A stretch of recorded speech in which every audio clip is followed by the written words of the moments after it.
couldn't stop her feeling needled by the assumption of the last bit, turning the latter into a declaration instead of a plea. She was used to such flightiness on the part of her friend, and yet the slight had rankled more than usual.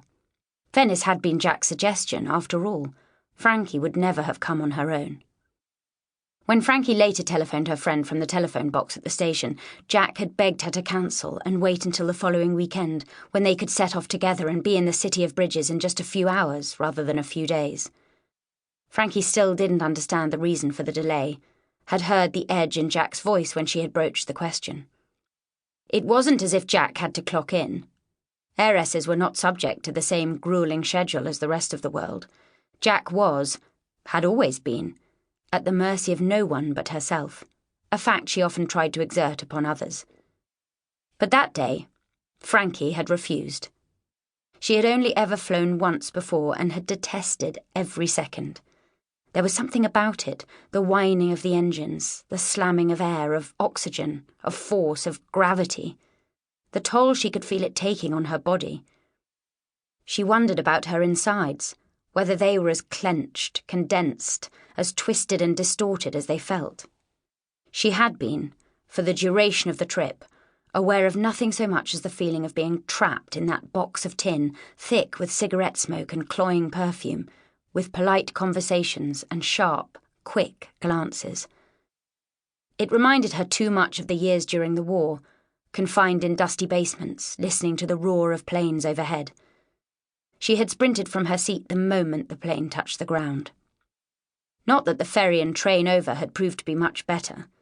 The ferry had been an arduous journey, the inside suffocating in warmth, filled to the brim with ladies playing bridge, unsupervised children running wild, their husbands and fathers retreating to dark corners with cigarettes and measures of scotch, while the dark and gloom of the weather outside made it impossible to step out for a breath of fresh air. Later, in Italy, Frankie had misread her connecting ticket, thinking she was leaving Turin from Porta Susa, the station where she had arrived from Paris. She realised only at the last minute that the train to Venice left from Porta Nuova, nearly a full mile away. After several panicked moments, she managed to come to her senses and hail a taxi, arriving mercifully just in time, although flushed and sweating as she collapsed into her assigned seat, blood pounding in her ears. Her spirits had been further dampened upon realising her travelling companion was an elderly woman, cloaked in a large and rather foul-smelling fur coat, with a miserable-looking dachshund, which was prone to fits of loud yapping every time the train lurched, perched on her lap. When Frankie finally arrived at the station in Venice and managed to purchase the right ticket for the right water bus, she had experienced an inflated sense of triumph. Alighting at the San Zaccaria station, confident in her ability to steer herself through the city unaided, she had even gone so far as to decline the help of a smiling porter, determined to make her way through the Sestiere of Costello all on her own. It was a decision she soon regretted, as her meticulously written directions led her down one street and then another, the width barely large enough for herself and her one leather bag, let alone the people trying to make their way from the opposite direction. And yet, somehow, there always seemed to be enough room, the person coming towards her shifting just enough to allow them both through without so much as brushing shoulders.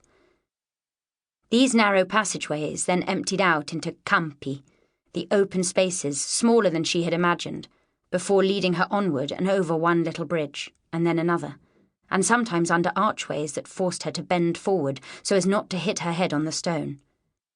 She had taken a few wrong turns, but nothing that had led her too far out of her way. The most disconcerting moment had come when she met with a dead end, which, unlike those she was used to at home, bricks that boxed you in and held you in place, meant she found herself standing in front of an archway that led only to water, rushing up and over the stones, dangerously close to her feet.